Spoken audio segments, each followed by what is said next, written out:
Hey all, Hipper here. So I've been really digging into training rooms or custom battles, whatever you want to call them here lately, and I've been having a really good time.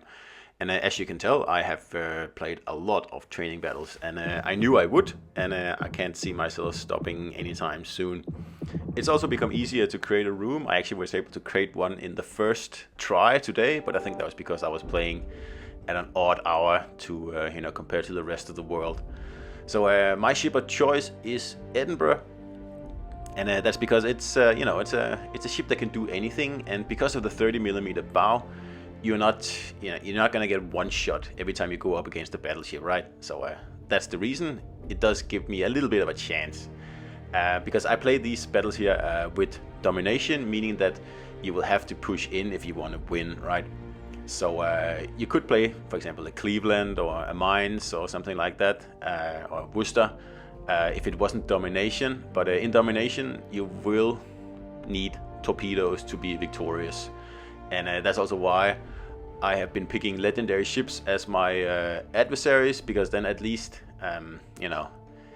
it's a little bit more, yeah, I'm not going to say fair, but it's a little bit more interesting at least. And I mean, people can pick whatever ship they want. So if someone picks an Alaska to go up against a torpedo-equipped Edinburgh, that's, their choice.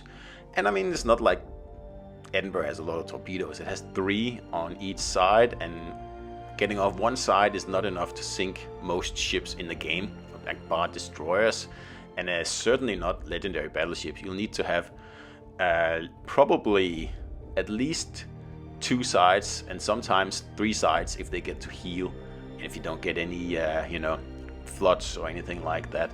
So it's not like it's easy either, right?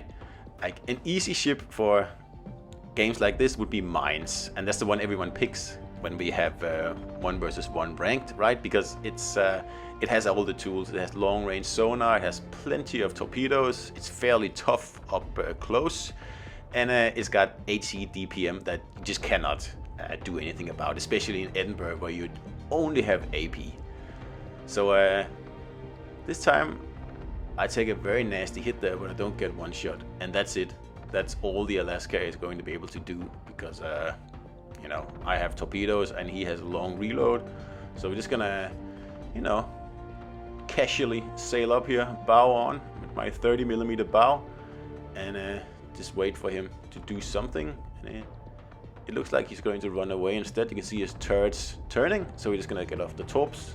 And you see, even for an Alaska, a whole side is not enough, so you will need to get your guns in action as well, or get the other side of torpedoes off. And when you're up against battleships, that's fairly difficult to do, especially if you're the only ship on the map.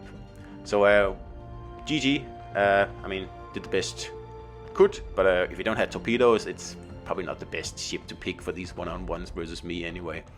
So we did have another battle here. I gave him the opportunity for some payback, but this time he didn't push at all, and then obviously, I mean, I'm gonna win on points. I'm not gonna come out and chase down an Alaska in open water, because he has high explosive shells and I don't. So sooner or later he will win that, engagement.